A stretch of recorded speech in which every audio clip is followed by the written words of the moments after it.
Welcome to episode 28 of Andromeda. A large-scale war has just broke out between Helheim and Ermor, and we've of course got the continuing conflict between Calum and Russ, and Hinnom is a little bit involved, and the war between Atlantis and Rhylia came to a very quick close. Now, as you can see, there's a lot going on with Ermor right now. Calum is letting Ermor know what happened between Atlantis and Rhylia, and that it's looking like Atlantis is probably going to win the underwater battle, which is very true. He pretty much already has. He did some fires from afar casting on to Ermor, which did kill a couple of Hellheerdings. And here's his attempt at breaking the siege in Ermor. He didn't break the siege with a whole lot of units, rightfully guessing that Helheim would likely take his Hellheerdings off. But what Helheim did in place of that, well, he did leave one with missing an arm, some other wounds, got hit by a fireball sometime recently. Helheim cloud trapezed his Van Jarlen. So we'll see how this dude stacks up against these units. The Hellheerding isn't likely to survive too long against these Astadi, hanging on with one hit point and lost his other arm, so all he's got left now is his horse kicking Bryce. But then the Van Jarl comes in and is almost impossible to hit by these Astadi. So another turn of capital recruitment prevented by Helheim, which must be frustrating.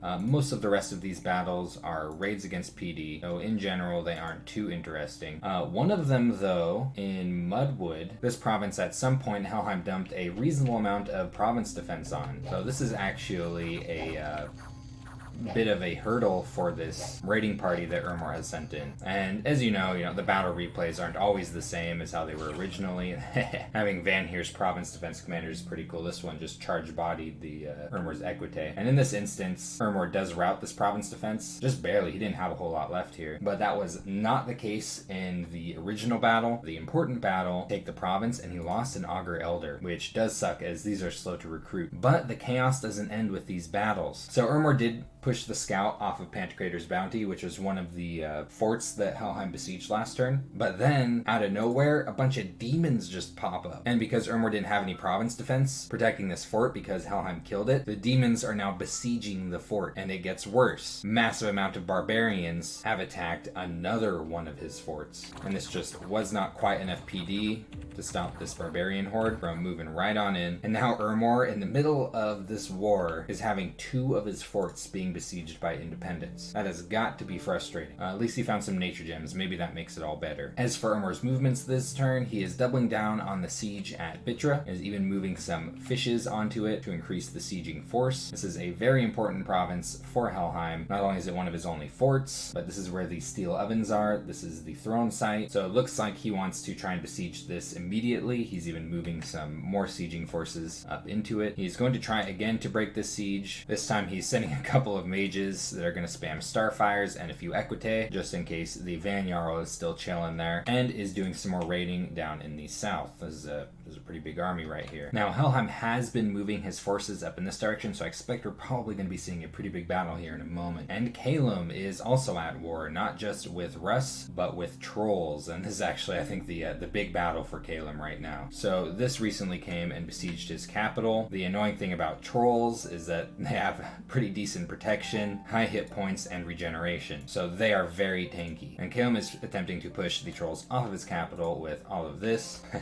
Wow, flying shards is a pretty damaging move against Calum. There's a lot of damage against helmetless units. But yeah, look at this. This thing's just constantly regenerating the HP that these Spirehorn warriors are knocking off of it. Super annoying.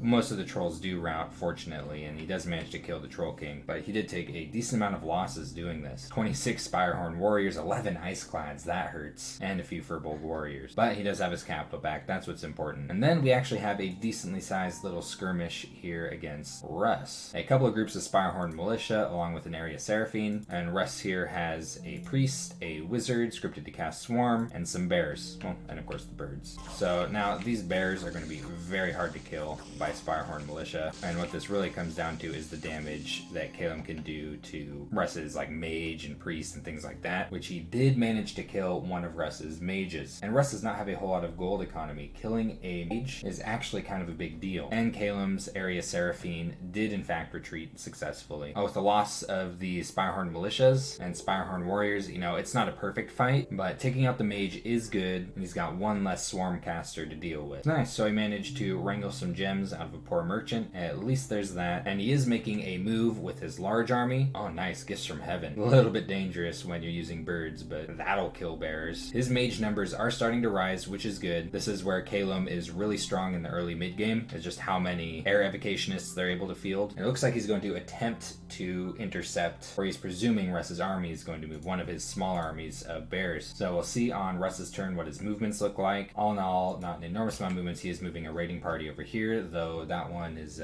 not too likely to do too well against Russ's Sacreds. Can finally get his Eagle King recruitment back online, but he is definitely in need of a good income hit. And Helheim is busy at war. He did just reach Conjuration 3, as well as Blood Magic 1, and with his pretty stacked research, he's going to be hitting Blood Magic 3 next turn. We know about these battles. Oh, I was going to say it's not that abnormal for people to disappear up in the mountains, but that is kind of a lot of people. Oh, well, okay. Better than 0 gold. And yes, it does look like Helheim is going to attempt to break this siege with a lot of Hellhirdings. Some aspects of this script are a little bit lazy. Like he is going to have his prophet here, so he'll be casting Divine Blessing, and then he just has a bunch of blessing scripting. Could be done a little differently. But yeah, this is this is going to be a huge battle. Got well over 100 units that he's bringing to this fight, and Ermor has the same sieging this fort. I'm sure Helheim is happy to see these gray flags on Ermor's forts, and he's just moving his Vanyal off to do some raiding. Looks like he's focusing on taking out this army before either moving further into Ermor's territory or thinking about confronting this army up here. As you know, he's not really doing anything about this at all. This is actually probably a decent opportunity for Ermor to do some economic damage, though so far he's been moving this army in a monolithic manner instead of, you know, splitting it up to cover more ground when raiding. And he'll be patrolling a decent amount of stuff on his capital, just in case Ermor moves his army off of Bitra and onto his capital. 0 gold in the treasury. He's using every last scrap. So I imagine next turn's battle here is going to be pretty big in deciding how this war turns out. This is just about half of Ermor's forces up here, and it's like almost all of Helheim's forces. And Russ is on the counter-offensive against Calum, summoning a lot of bears. This here is just Hinam recapturing the province that Russ was pillaging a couple of turns ago. Russ just left a token PD on it, you know, didn't raid with too much. Having some problems with pirates in Duvan. Having some problems with just people chilling in Narantheon. Is this news? People are just relaxing a bit, and this is like information that needs to be brought to the court. And he pillaged 60 gold from what was before Calum's province. Killed a decent amount of the population as well, and is moving on, I presume, to pillage another province. He's not, in fact, moving his bears up into Illadar, so we're not going to see a fight there. These guys have been very good at avoiding each other's big armies. Kind of funny. I want to see them fight. I want to see the big Lego spaceships crash into each other. Yeah, Russ has done a very good job of bouncing back.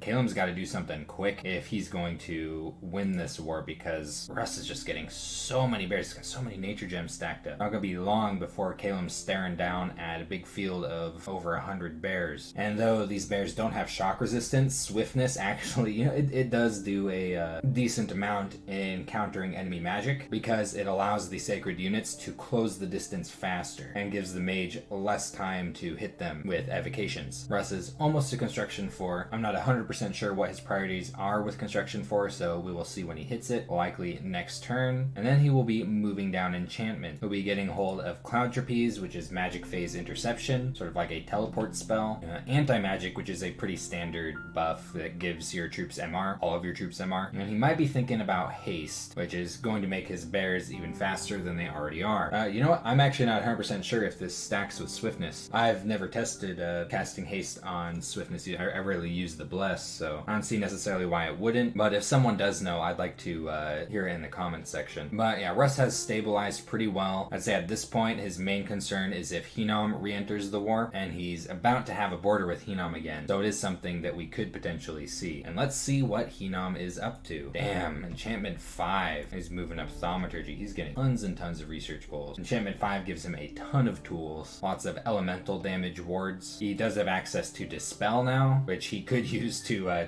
devastate Russ if he wanted to. And I think in general, he's just pushing up a lot of his research goals so that he can research what he needs to when he needs to. They'll already have a lot of the basic research done. He found a couple of magic sites this turn. Fire Gem site here on Koromu. There's a lot of sites on this spot right here, typical of throne sites. And then Enchanted Pyre, another Fire Gem site here in Centania. Otherwise, to me, this just looks like consolidation. Didn't seem to be making any aggressive moves, is just, more site searching. We'll see next turn when he gets a border with Russ, if he does decide to re-enter that war. I mean, a real border, I don't think he really cares much about what's going on up here, but I do have a feeling that he might just chill on top of his really powerful scales and just grow fatter. That's really good income. I believe now that Ermor is in the middle of a war, this is the best income in the game. Oh, making vine shields, black steel helmet, so he will be kitting out some more Melkarts. That's always fun. Boots of the Messenger, really good boots for thugs. Give them extra movement and reinvigorate them. Atlantis has received a message from Ermor responding to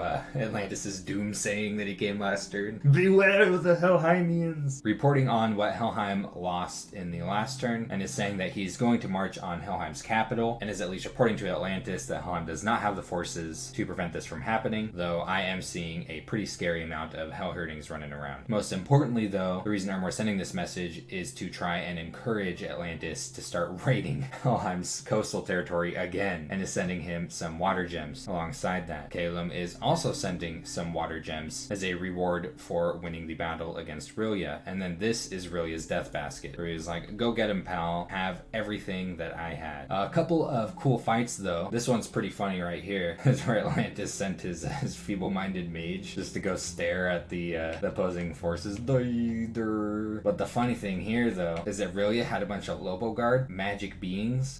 There's no magic leadership here, so they just start poofing out of existence, which causes an HP rout, and Atlantis actually takes the province with his mage that I think he was just trying to throw away, this feeble-minded mage, which is hilarious. Now this is where Shad Foth is raiding up against some Abadai. They're scripted just to attack, which otherwise they probably would have immediately destroyed Shad, but they do have this life drain attack, which is armor piercing, and then there's also a decent number of Ictiids here. So we'll see if Shad Foth is able to stand up against this stuff.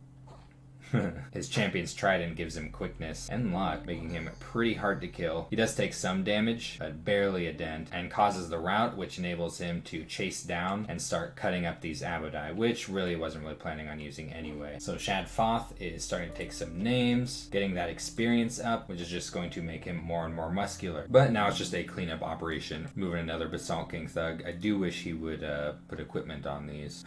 Legions of Steel. What armor? This guy's naked. And Rillia, tragic Rillia. Ermor is trying to egg Rillia into raiding Helheim, but I think that ship has sailed, and Helheim is doing the exact same, trying to get Rillia to raid Ermor. So pretty funny, Rillia's seeing both sides of that, and Russ is just sending the death gems and blood slaves, all of them that he had, which was not a lot, as Rillia sent Russ some nature gems, and is saying that someday he'll find a way to pay Rillia back, though I don't think Rillia's going to be in the game that much longer, and that's all there really is to say. He's not recruiting anything anymore. He's sending all of his gold to Atlantis. Damn, he's gonna make Atlantis fat. All of his income every turn, and has all of his stuff scripted just to attack on the front lines. So what he has left will likely be dissolving pretty quickly. Some people would see this as a little bit unfair. Like, other people in the game would obviously prefer that Rillia wears down Atlantis as much as possible in this war. But Dominions is a dynamic game, it's like they can do whatever they want, and you got to account for that people have drastically different personalities and approaches at playing the game, different ideas of what is honorable or what is dishonorable. Some people spread lies, others tell the truth. That's just part of a dynamic war game. This has been turn 29 of Andromeda. People are starting to make some major breakthroughs in research, so the wars are about to start getting a lot more complicated as more and more mages start being involved in them, and maybe someday we will get to see Calum and Russ take a large engagement. I will see you in the next episode.